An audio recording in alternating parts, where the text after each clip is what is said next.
nurses, and welcome to another edition of Animaniaugust. Today we're going to be looking at the 3 episodes that were released in 1997. We start off with episode 91, with the final variable verse that was originally created with new animation, Public Domain. Then we get to Moosage on a Bottle. The Warners find a bottle at sea lost at sea. And it's from an entertainment lawyer. And Yago dreads that this message was stolen, but they're glad the next cartoon was not stolen. We didn't get to another cartoon. It almost filled out the whole runtime. This is Back in Style. Back in Style is a documentary style cartoon during the period in the 1960s when the Warner Bros. And the Warner Sister were sold by Thaddeus lots and leased out to other cartoon studios, like Hanna-Barbera and Filmation. There's a lot of funny stuff here. They didn't use the actual characters, not even Hanna-Barbera, because at the time of the episode's production, the Turner Warner Bros. Merger wasn't complete. So we had stand-ins like Calhoun Q, Capybara, Huru, and everybody's favorite of them all, the only,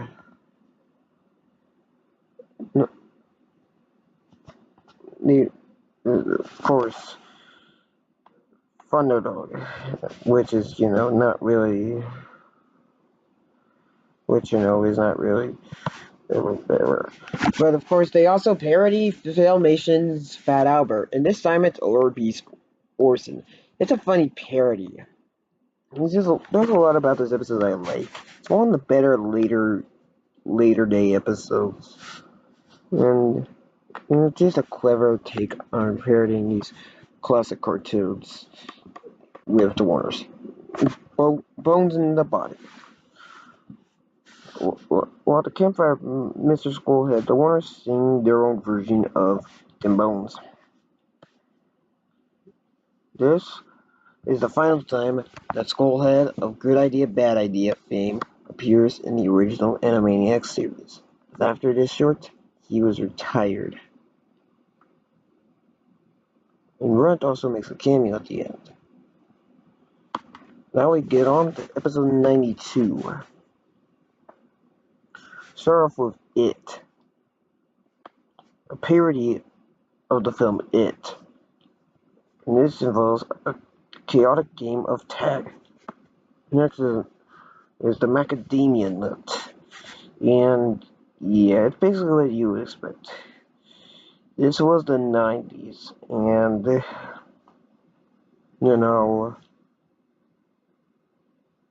Macarena was at the height of its popularity, and they needed to make a parody of the music video. And, well, ironic thing about this is that when the animation came back from Star Toons, it was below quality. With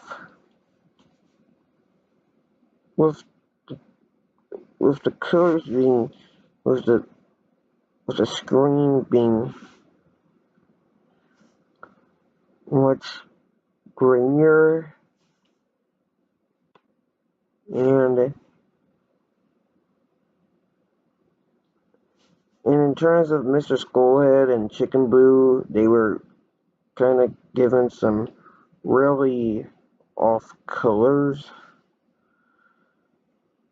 It was so bad that they sent it back, and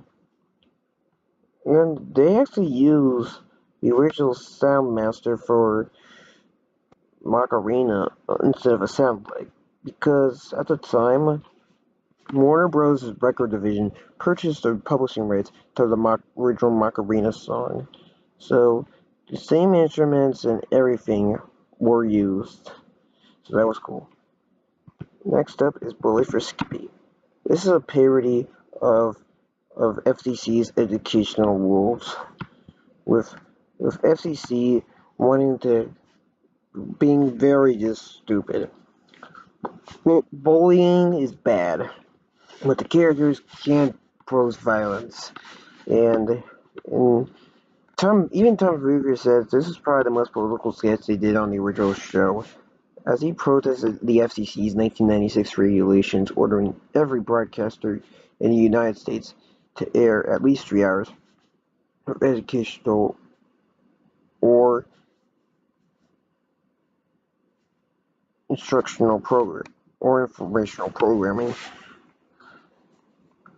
He personally interpreted the regulations to track it down with violence.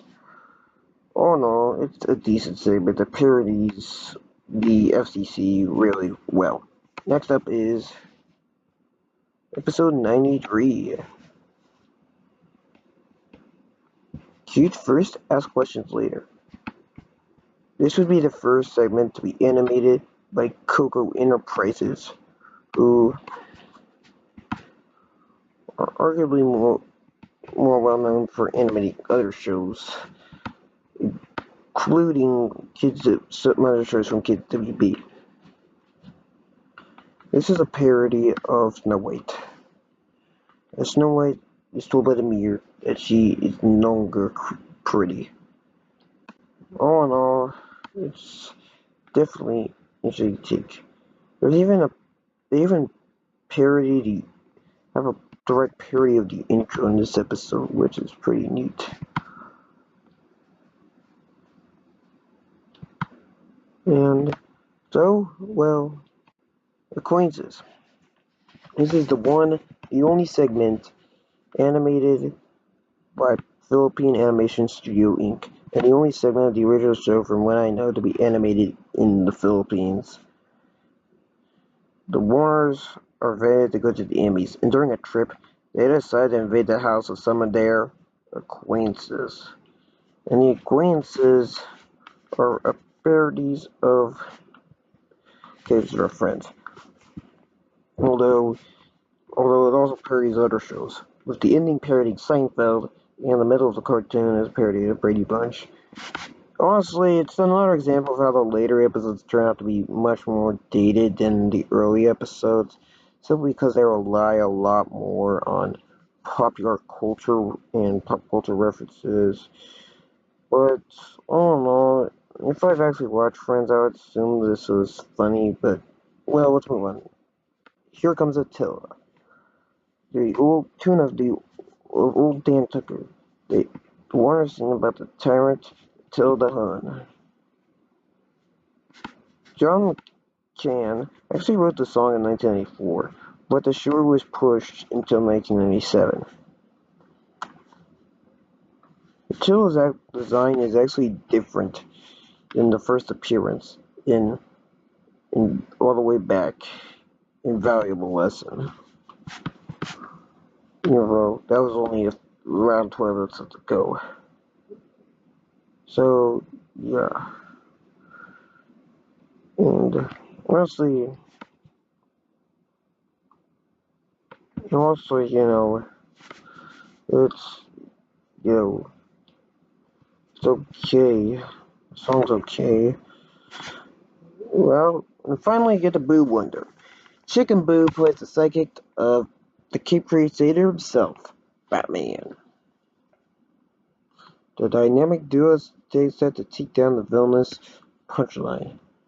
Throughout the daring adventure, the Dark Knight battles the allegation that Robin is in fact a chicken. And yeah, Chicken Boo plays Robin here. And yeah, because, Batman is owned by Warner Bros., they were allowed to use the real Batman. And this is mainly a parody of the 1960s Batman show. They even got Adam West himself to return as Batman, which I find to be really cool. It just, yeah. Anyway, that's all the time we have for today, so as I always say, goodbye, nurse.